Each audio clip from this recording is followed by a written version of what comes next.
Hey everyone, I am in the state of Tennessee, so I took some time just to read the Department of Health disciplinary reports, and I did that for several months, just going back into 2020, and there were several reoccurring reasons for a board to discipline a counselor. A common reason was summary action taken for engaging in professional misconduct, unethical conduct, or negligence. There was also failure to stay current on continuing education hours for negligence, romantic relationship with former clients, and failure to disclose past convictions. As I was reading through the list, I was surprised to hear things like failure to disclose past convictions, just because of the gatekeeping process that you go through during school and even in supervision, and then the background checks that's done also. Just surprised that it wasn't caught earlier. The least surprising reason for me for the disciplinary action is failure to stay current on continuing education.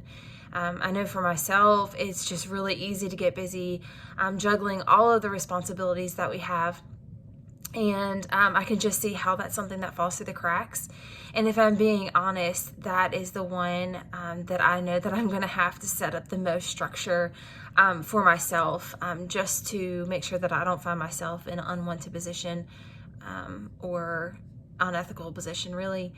A recent case that I read up on was in December 2020 in Murfreesboro, Tennessee. It was a licensed professional counselor, and the violation was for engaging in professional misconduct, unethical or unprofessional conduct with willful acts, negligence, and conduct likely to deceive, fraud, and or harm the public or engaged in such conduct.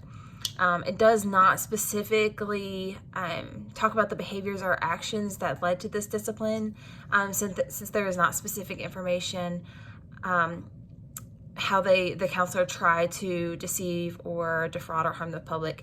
I've looked up to a few of the codes that may be relevant, just based on speculation. Rule 0450-1-.21 is about advertising and how the professional counselors should take extra precaution to avoid misleading the public and ensure that advertising is accurate and reliable.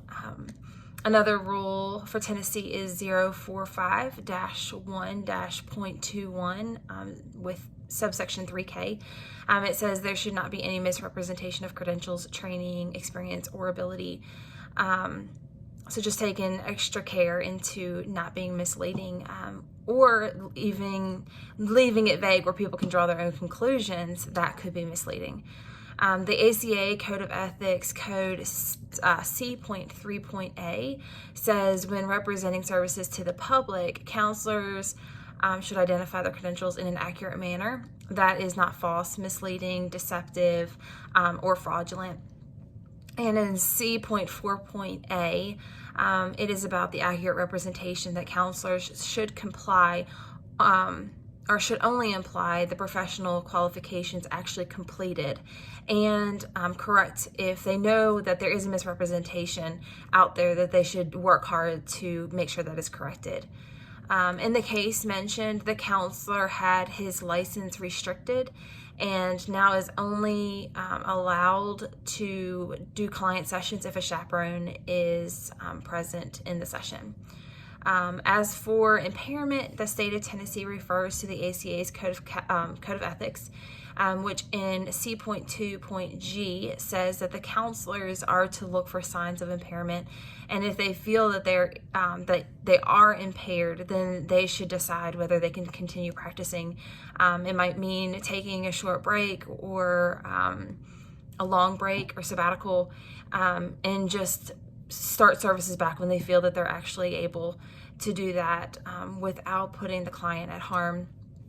My question would be, how do they determine who is on the state board for disciplinary action, and what percentage of that board is represented as professional counselors or other healthcare professionals?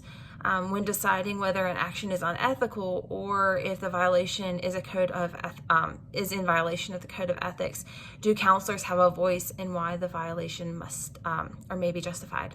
So kind of curious about that. Love to hear your thoughts.